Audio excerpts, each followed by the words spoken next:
Soon may the Wellerman come to bring us sugar and tea and rum. One day when the stripping is done, we'll take our leave and go. Ahoy, mateos. Today is March 13th, 2026, 3:28 a.m. Is today Friday? Oh, it's Friday the 13th. 3:28 a.m. pirate time. And I got a letter back from the state. I got my letter back from ODDS, and it's very disappointing. I'm very disappointed. And I want all of the policymakers that this video is directed to know that I'm not attacking you personally. It's a systemic failure. That's what's happening. All these people have a little part of a job for very vulnerable people. And the bottom line is there's actually no protection for them at all. Let's get started with the script. This video is for policymakers. I'm pointing at you, policymakers. My son is a 41-year-old man who cannot understand adult entertainment or the social risks of certain environments. He cannot advocate for his own safety. And yet the system says he's protected. I'm going to read you something from the letter that I got back from ODDS. These are their exact words.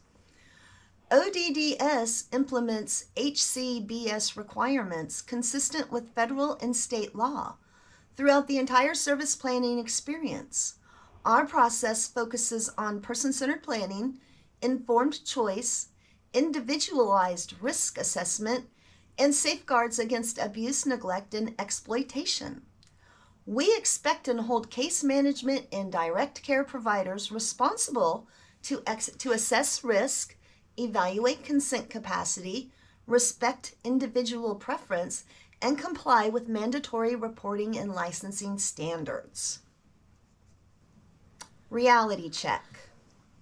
ODDS licensing reviewed this situation. They verified that the state did not pay for the activities I referenced and confirmed that the provider did not bill Medicaid for services associated with these activities. The scope of their authority? Holding providers accountable only for the work we pay them to do with Medicaid funds. Here's the problem. My son and many people in group homes live 24 hours a day, 7 days a week under Medicaid-funded care. Nothing about his supervision, staff time, or environment is free. So while ODDS says it has no authority because the specific activity wasn't billed, the reality is that Medicaid dollars are still funding the staff and care that allow the activity to happen. That's a massive gap in protection. Okay, here's a personal example of cognitive vulnerability. Think about it. My son, he cannot understand a strip club. He cannot consent in that environment. And yet, under these rules, the same staff supervising the outing are the ones legally responsible to report abuse. And ODDS may have no authority if Medicaid wasn't billed. What happens if a predator is in charge? What happens if risk comes from the person who decides what is safe? Nobody else can step in. And I talked to a lady that worked at the day activity group, an older lady, before she ditched me. Anyways, here's the part about that. And this isn't hypothetical.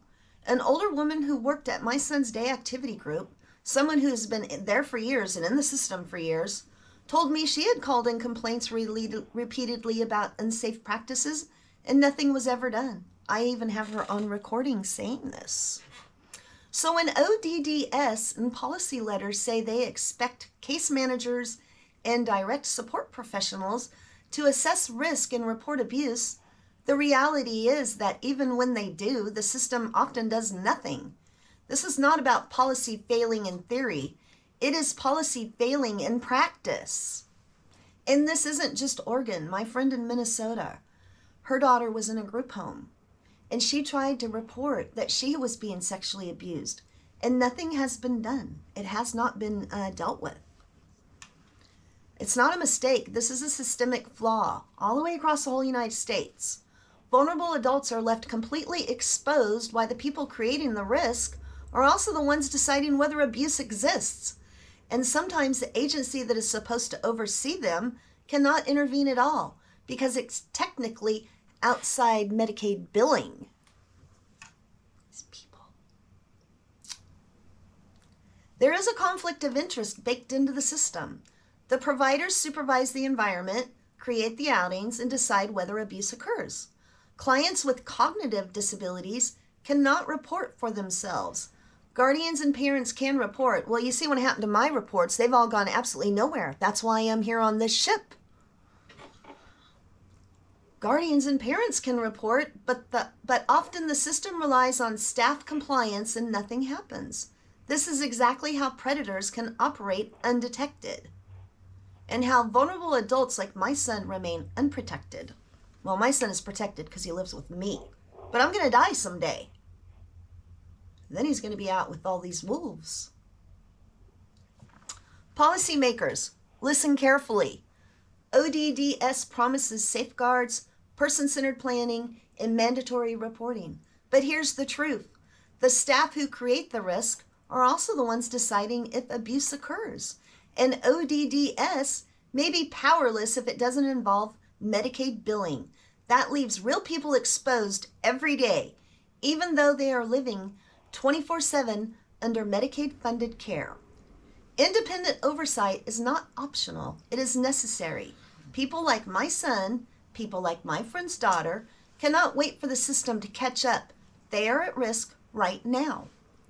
These are not just policies on paper. These are lives. Lives of people who cannot protect themselves, who cannot report abuse, who rely entirely on the system, and the system is failing them. My son, my friend's daughter, countless others, their stories could be yours, your neighbors, or your own family. When policymakers write rules and assume staff will always do the right thing, they are leaving these people exposed, and that is a failure that must be fixed. My son, he cannot understand a strip club. You understand a strip club, and that is why you must act.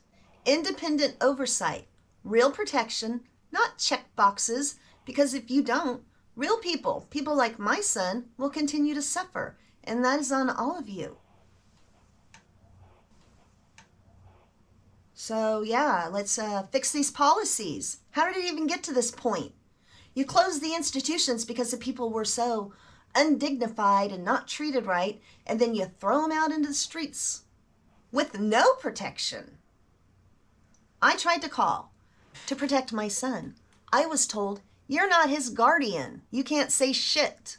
Well, I'm his guardian now, and I'm going to say what I need to say right here on this channel. I've got all my evidence ready for when the person with a brain and isn't brainwashed contacts me and says, yes, I can help you fix this.